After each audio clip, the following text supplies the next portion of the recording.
Hello, Somerset County, and welcome to the Scoop Podcast. My name is Chris Edwards, president of the Chamber. Before we get to our guest, I want to thank our program sponsors, Unity Bank and Techie Geek. This would typically be the time where I would do our ad read for Techie Geek, but I actually have them in the flesh today. So the whole next 20 minutes are going to be an ad read for Techie Geek. Today I'm joined by founder and owner of Techie Geek, Mike Bloomfield, as well as Julia Denmark, the marketing manager superhero for Techie Geek. Welcome to the podcast. Well, thank you for having us. So I have between the brand, the company, the vibe, Staten Island, I have a million different ways I could take this, a million different things I want to talk about. But for you, Mike, tell us, when did you get interested in IT, in this world? How did like the concepts of the business start? That to me, I think, especially with the twist you put on it, is really fascinating. Yeah, so, 41, so apparently now I'm old compared to most of my staff. And even just on the drive here, we're listening to Chumbawamba, and they had no idea what it was. Oh, my God. And I realized how old I am. We were like, play Meg the Stallion. I don't know what that is. Is that a horse? No. But, so going back like to junior high school, I went to a friend's house, and there's actually a picture of me, like at 2 years old. My dad had me on a lap, and he had like one of the original Mac OS computers, and he would play Flight Simulator on. But then we didn't have a computer for the longest time. And then around 95, Windows 95 came out, AOL was coming out. I went to a friend's house, and he was playing this game. It was Half-Life. And that game, I remember that one. And Half-Life then turned into Counter-Strike. But when I first saw Half-Life, I fell in love with computer games. So then I really got big into computers. And do you remember the For Dummies books? Oh, yeah. They were the yellow books, and you would go through.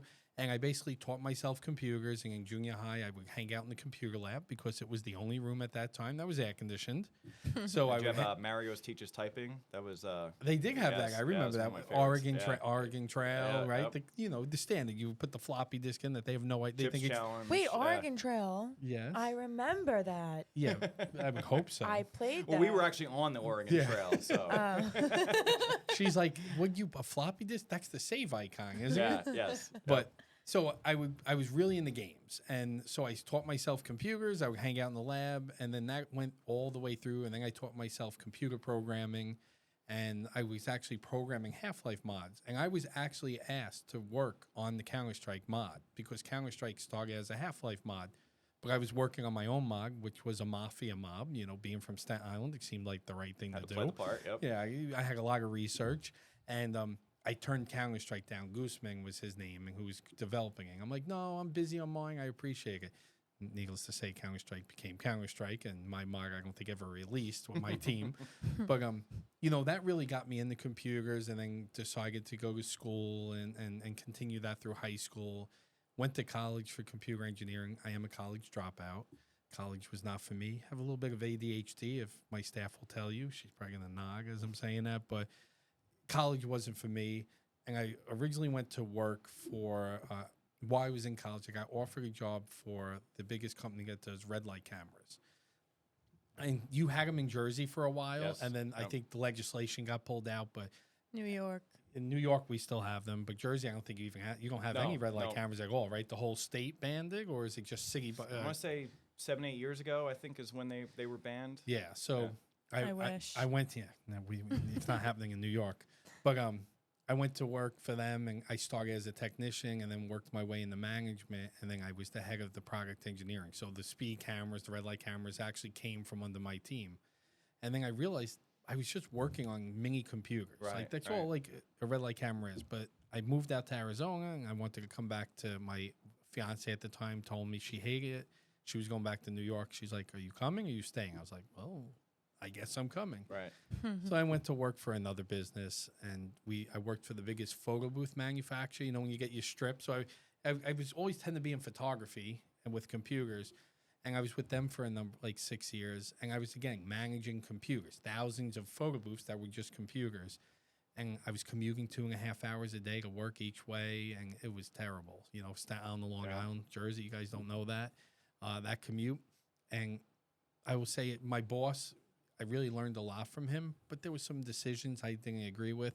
So it was January 3rd, I think it was 2013, I started the business, and haven't looked back. Started as a solo MSP, and here we are now, a team of 18.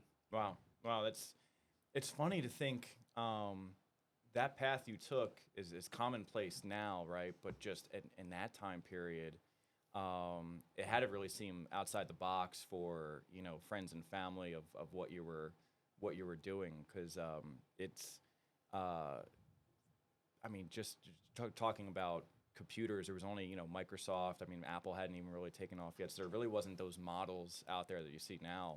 Oh no, yeah, especially if you go all the way back to '95, right? Yeah. And so, like, that was really, I would say, the modern era. That was the beginning, right? Right. When Windows 95 started to bring the computer to the masses, Intel Pentium came out, Pentium Inside was starting to be broadcast, and the internet really drove it, right? Yeah. AOL.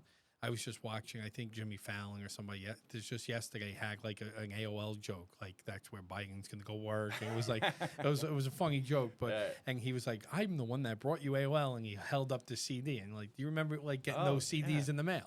CDs in the mail. I remember my dad worked on the oil terminals up here in Linden and along the river, and he worked 12, maybe 14, 16-hour shifts, and we only had one phone line, so I would want to log on and go online. Your mom's like, and "Get she, Yeah, she wants to your talk. father had in case he calls, like, so Yeah, you had yeah, to be yeah. off. So like Cell phones just- weren't around. That was right. it. Yeah, just those those types of things that I think I talk about how I'm going to tell my young kids about this stuff, and they're gonna think I'm insane. Yeah. So I have a 5-year-old and a 7-year-old, and they have iPads, cellular, connection on the iPad. They don't understand. In their pocket, and they're holding more, 20, 30 times more power than we had when we were growing up. Yep. And then you go back to the AOL days, right? And I remember my parents got divorced around the time of when AOL came out, and I remember then they started dating. And then I would be fighting with my mom because she wanted to go talk to her boyfriend and my dad on the chat room. And you remember AOL used to have chat rooms. Yeah. And my dad, actually, my stepmom and my father met on an AOL 35 Wow, that's older more singles pioneers chat in your room. family. Yeah. Right, on AOL. But do you know what that was like? Because now I'm competing with them for the computer, and who wins? The Yeah. parent. Yep. My dad would be like, "Get off the computer." I'm like, "No, Okay. no, Yeah. I need to go on." He's like, "Get off." And then my mom would pick up the phone, and then you would hear the screeching, and the internet would disconnect. You laugh, and you have no idea Yeah. what Not we had even to a deal clue. with. We got a second phone line as I think I got into middle school.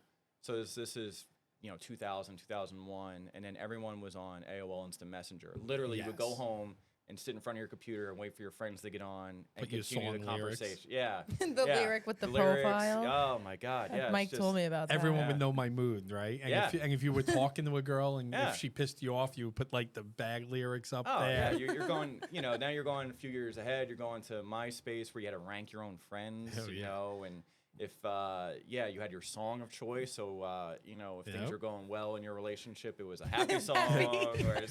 You were really throwing yourself Yep. out there at that point. Do you remember, around my time of high school, do you remember the website hotornot.com?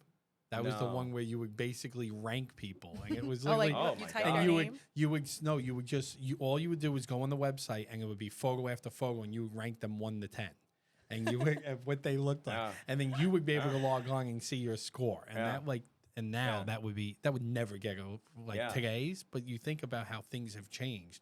That was a huge thing, and everyone around school, that would be in the school They lab. used it. That's what everyone was doing, was sitting on Haganah. And it wasn't local. You were literally just everybody. No, and I think we're starting to see the repercussions of 20 years of this building up. I know Governor Murphy had his State of the State address recently, and he announced trying to ban cell phones in schools, in all high schools. And so I think, of course, government's 2 decades behind Yep. those types of things, but I think we're finally starting to see all this build up, whether it's stuff that we're talking about or our new social media era. Now there's starting to be at least some guardrails Well, in place, because I certainly don't want my kids, when they get into middle school and high school, to be so dependent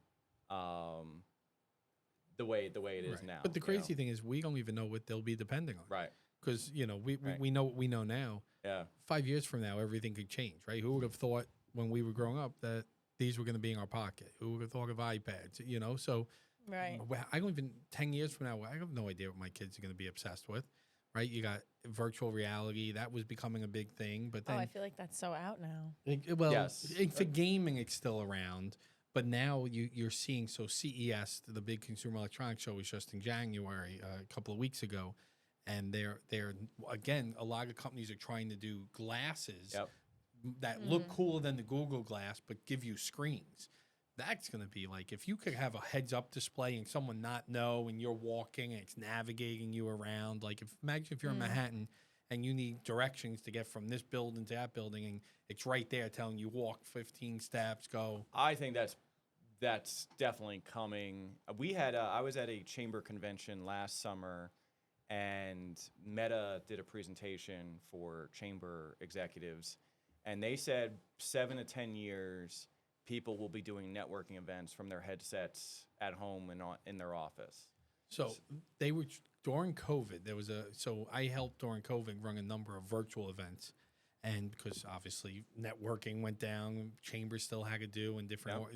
So we would do these virtual events on a platform called Remo, and but there was another company out there that would actually mail you all the VR headsets. You would create this virtual, you would create an avatar, and that's how they wanted you to like do the networking event. Like you would walk around and then see the person. Oh, wow. And then you would have to mail it back and to then them you would after? mail it back. So they Okay, would cool. actually mail each attendee like a kit. You had to put a card on file, right? If you didn't mail it back.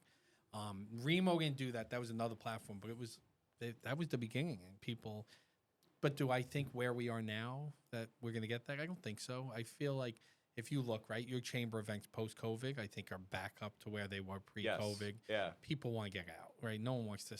I don't want to network from my house. I want to get out. It's certain areas it made easier. It's a time value proposition now. I think more people are conscious of how they use their time. Yes. We were talking before we went on the podcast about networking events in the evening are down. I think it's just because people prioritize the after hours a little bit more. Those days I think of 4-hour testimonial galas where it's just speaker after speaker. Like those have thankfully gone away. So I think the world is evolving. But Absolutely. before we get to what I want to ask you about the future of IT and of course AI. Mike, can you talk a little bit about how you came up with the superhero concept for Techie Geek, and then Julia, I'd love to talk about as the person who has to implement it from a marketing standpoint. What the reaction has been, because I think it's like I said, it's in my opinion, it's completely unique for your industry. Yeah, so I came up with this idea, and now we have Julia actually execute it and do a great job with it. But how I came up with IT is boring, right? And you look at IT providers, most IT websites, there's 3 providers that do websites for most IT providers out there. So most IT service providers actually all have the same website with different hero images, different color schemes. But if you actually look at the copyright is all the exact same. And I had one of those, and I was like, how am I differentiating myself from others? And that's really what it is. And a business owner looking to, build a relationship, because most of our clients, once you form that trust with us and you become a client, you're going to be a client 10 plus years. We've been in business, 13 years now, or just under 13. And I could count on one hand how many clients we've, parted ways with. Wow, that's amazing. And unfortunately, a few of them were due to COVID. Right. But it's a long-term relationship. So I have to differentiate and get that trust and help build that trust and get them to look at me versus my competition. I've always been in the superheroes, and my wife was yelling at me because I had these collectibles that I was starting to collect and pops all around the house. And she's like, you got to get them out. And put them.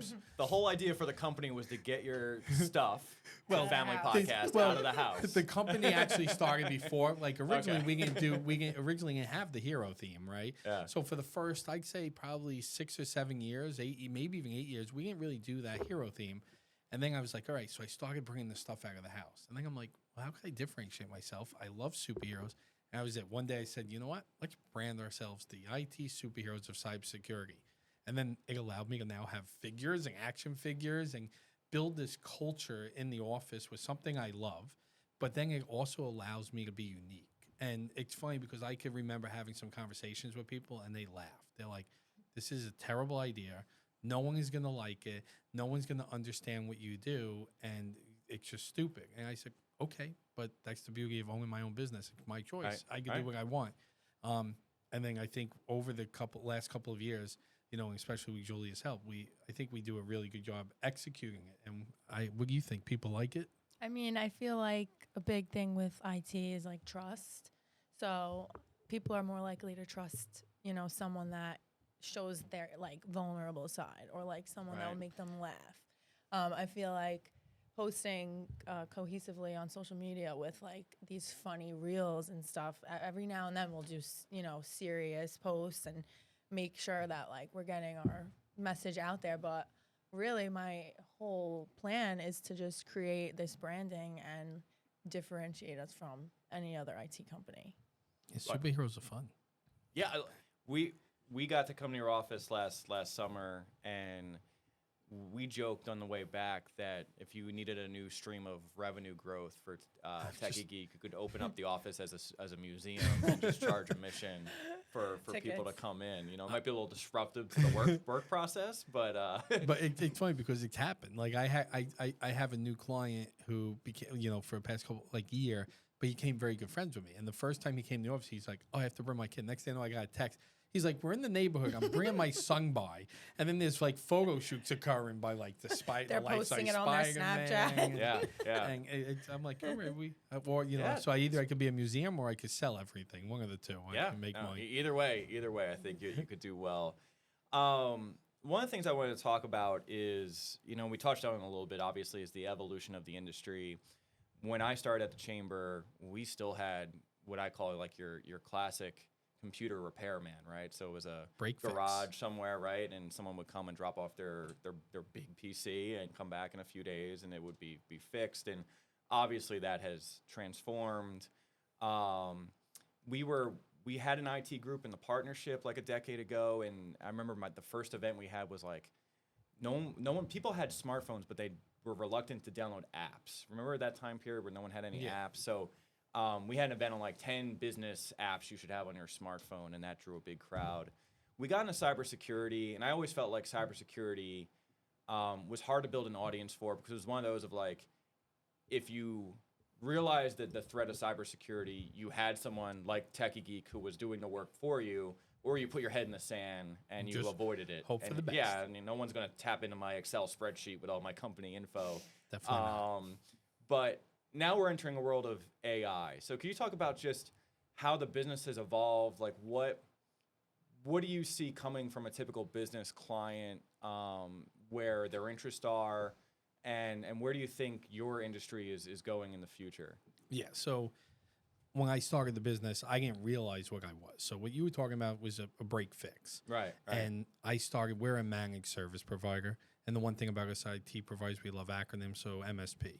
And I had no idea that I was starting MSP, but very early on, I was doing service contracts. Okay. And that was really, then I started hearing a lot of jittering. It was like the infancy stage of this industry. And that's what the industry has really become. You're seeing break fix go away and more everyone convert to MSPs. But why?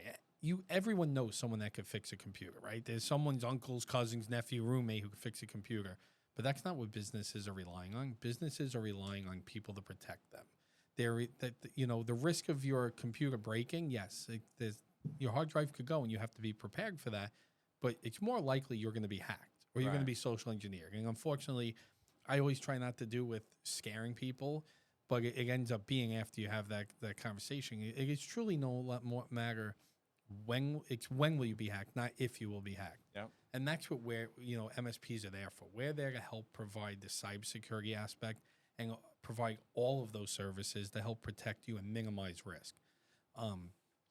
AI is completely changing that, because if you think about social engineering, we would all get the phishing emails from the Prince of Persia, and you would read through this, and there's $2 million coming to you, but it was broken English, and you knew it was fake. Yep. Well, now they're able to run that through a ChatGPT and clean that up in the perfect English. We've had phishing here at the partnership of someone emails to the board from someone to be pretending to be the board treasurer, speaking on behalf of the board chair with all their names.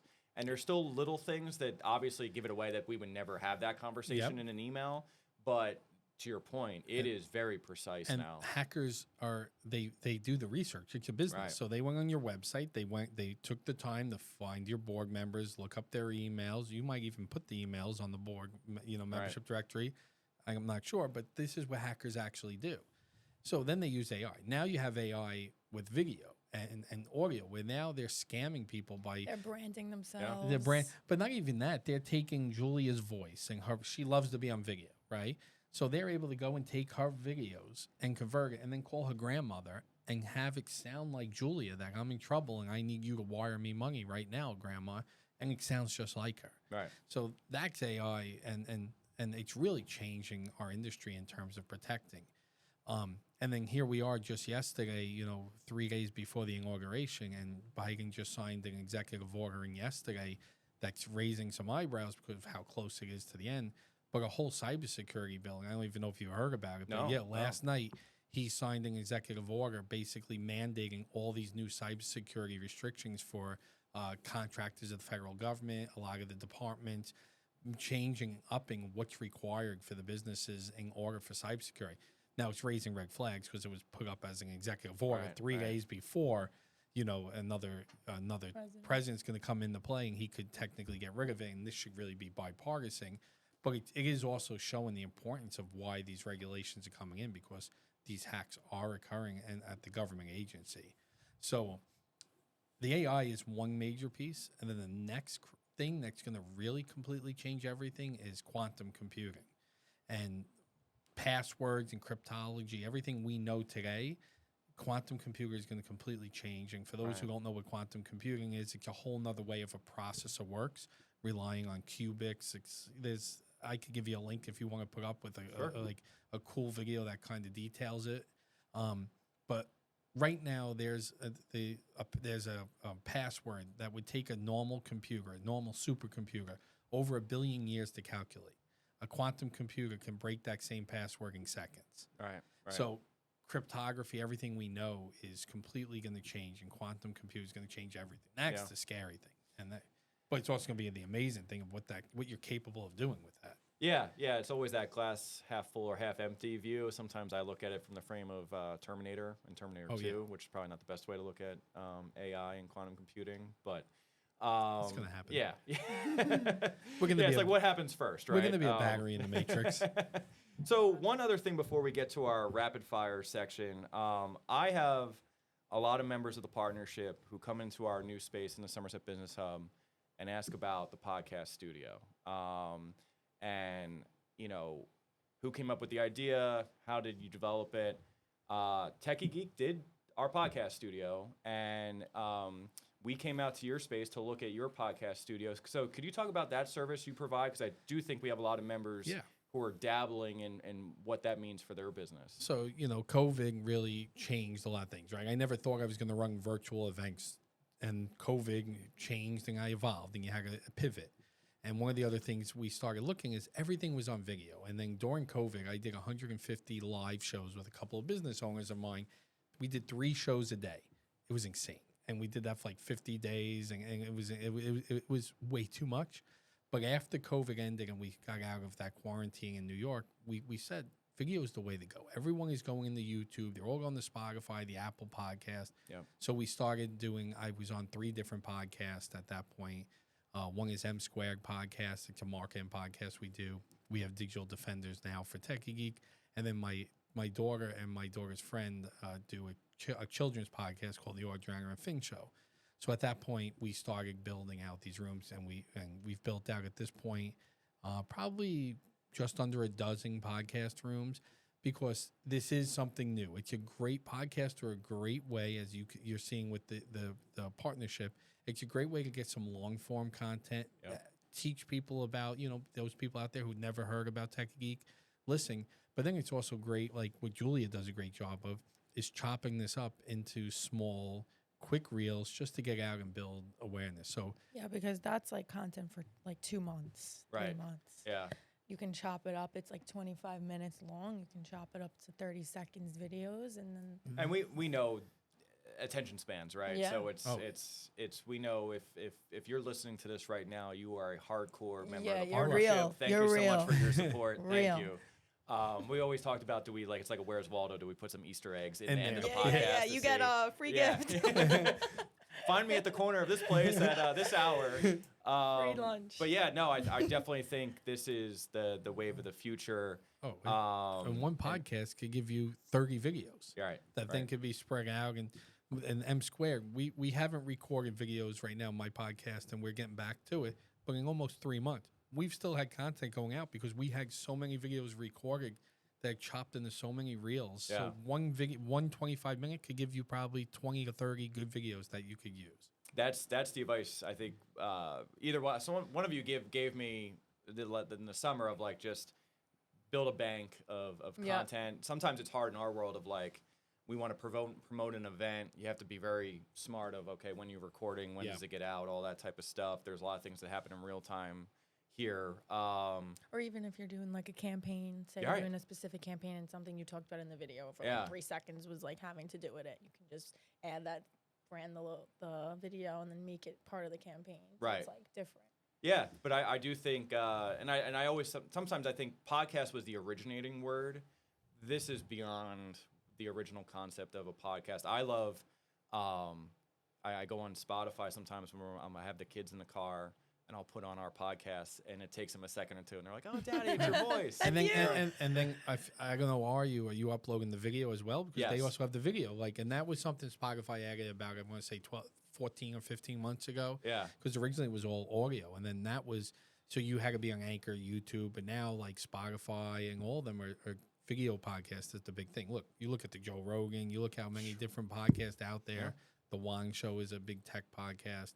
Some of them are real dedicated. Like the Wang Show, he does 4 hours a week, and he does it, and he starts Friday at the Wow. same time every day, and he does it live. Yeah.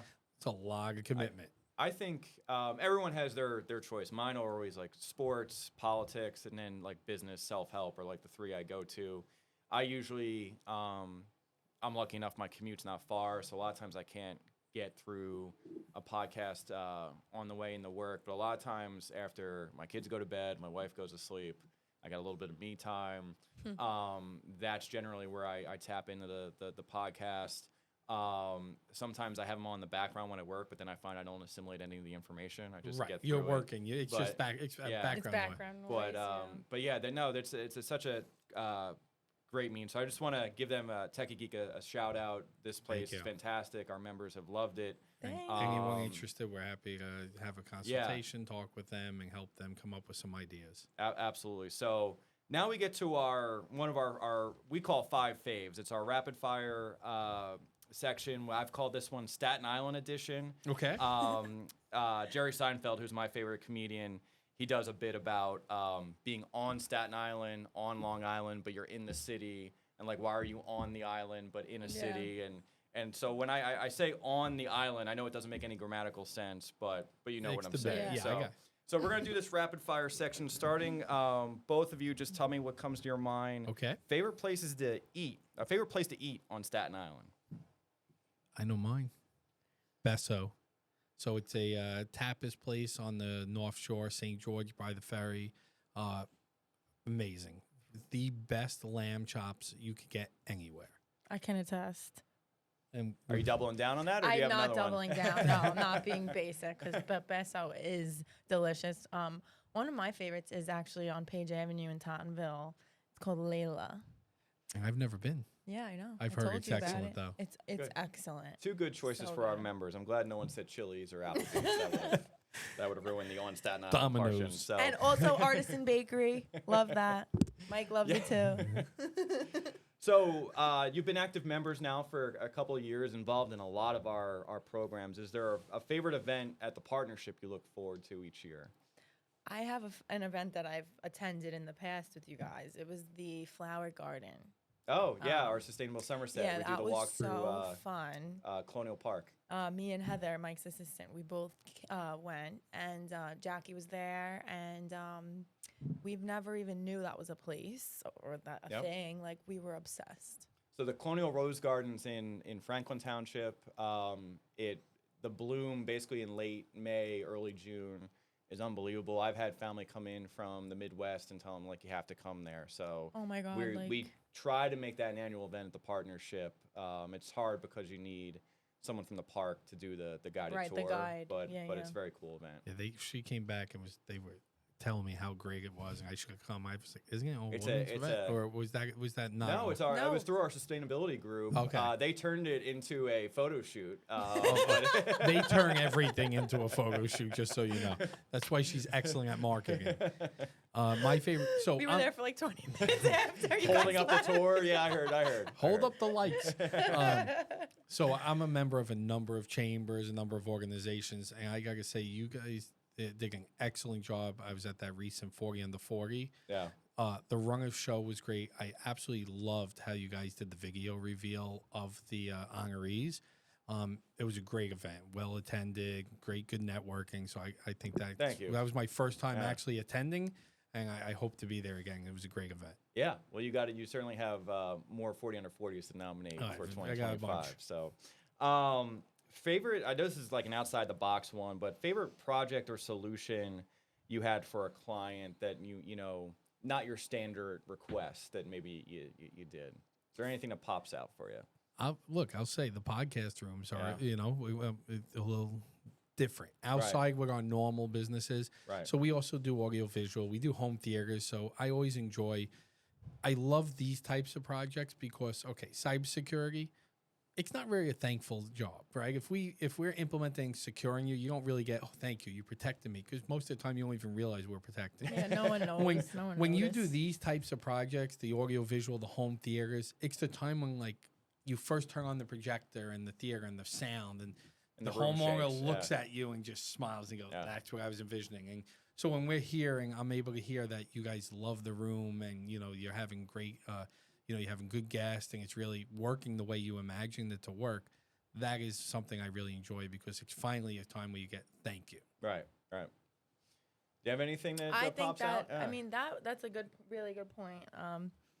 I also feel like I don't know, this doesn't really have to do with like a project, but I feel like our office by itself like definitely attracts Absolutely. clients, and say like we just met a client and invited them to the office, like they would definitely, enjoy being in there and looking around. And I think that's like a big draw to our company is, coming in our being in our community and seeing like where we're like stationed. I'm So I saying think- it's got to be on Staten Island's tourism's website. That's Yeah. all I'm saying. Favorite vacation spot when you got to get off? So Staten this is an Island? easy one. I Chris- know what Mike's. You know it. No, well, I love Somerville, but when I need to stay a night, we tend to go to Crystal Springs. Oh yeah. And Yeah. we were just there a week ago, and my wife was like, for Valentine's Day, I want to go back to Crystal Yeah. Springs.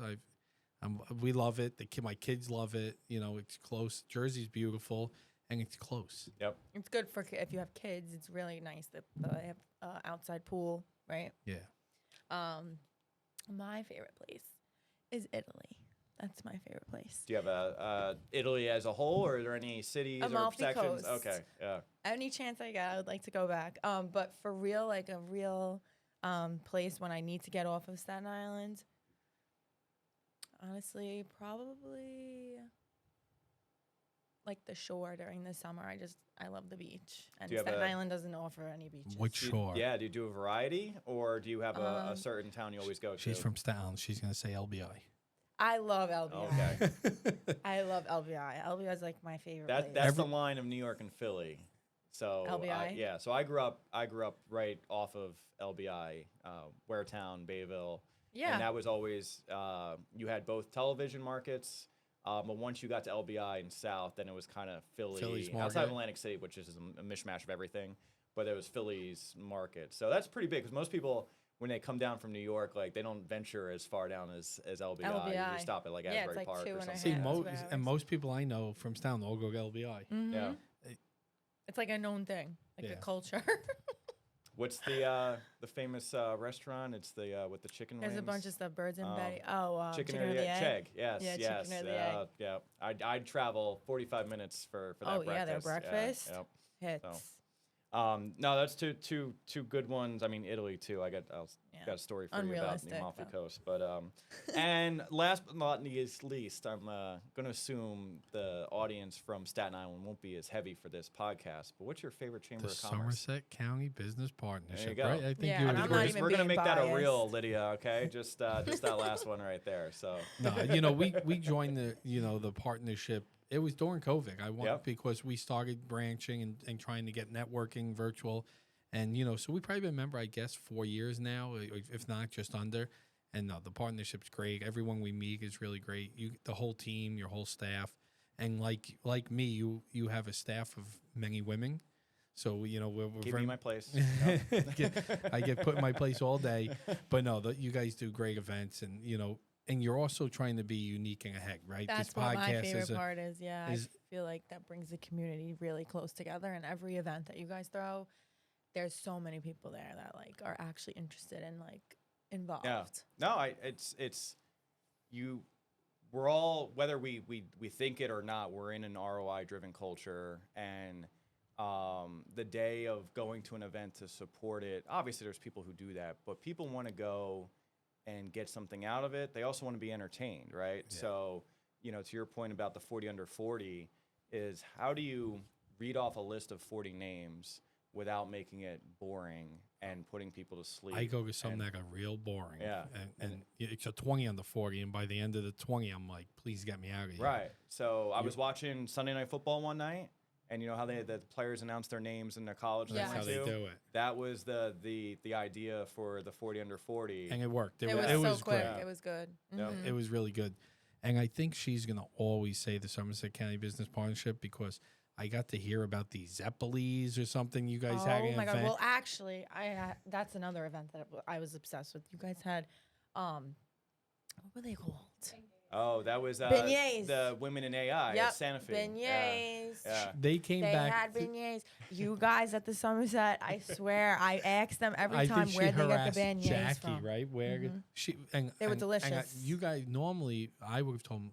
We had Jackie fly down to New Orleans that morning just for you to get yeah. Like most chambers would have probably told her, "Leave us alone. We have Yeah. no idea where the beignets." Jackie's Yeah. like, "Let me find out. Let me get where they Yeah. were." She was new Not in the for job. nothing. She Over might have those said, "Leave me alone beignets, now." I've but- made some good friendships over those beignets. Yeah? I made friends with like 3 members, and we're really close now. Also, another event that I really liked, just side note, when we went to the hospital in Somerville, it was an all women's event, and it was about like women's heart health Yep. and women's, I think it was about like gastro and like just Yeah. talking about like what women go through in their bodies, and it just feels so like I felt so included. Like I That's wouldn't enjoy doing this like as a virtual thing. I wouldn't enjoy. I like going in. I like seeing people. I didn't feel as included. You don't have to come to that. You don't have a heart. No, I'm kidding. No, every time they come back from any of like the events, they're always saying how amazing they were. So you guys throw great events, and you really care about the members. Thank Yeah. you. No, it's a fun part of the job. I've made so many great connections. I always tell people that when you go to a chamber event, obviously you're there for your business, but the friendships, the partnerships, through my life, realtors, financial advisors, all those people that you need outside of business, I've gotten through the chamber. And it's one thing that people, they go in looking for added business. They forget the other part of growing a business is saving money. So if you can meet people in the partnership who Yep. could save you money and have good service, you're now growing profits. So, Yeah. Right. And people want to work with their friends. right. So just by them being and starting to like one another, talk, and and the they friendships grow are friendship. formed. Yeah. Right. Yep. No, well, we could go on, and I'm sure we will at our lunch. But that does it for the Scoop podcast. I want to thank Julia and Mike for being on. You guys were great Yay. guests. Thank you very much. Thank you for having us. And that was the Easter egg, right? If you stayed to the end and go on the podcast, Chris brings you to lunch. That's right. There you go. And we're out to lunch somewhere right now. If you're listening to this, you have to come find us. Well, thanks for having us. Thank Our you. pleasure. Have a great day, Somerset County. Bye. Bye.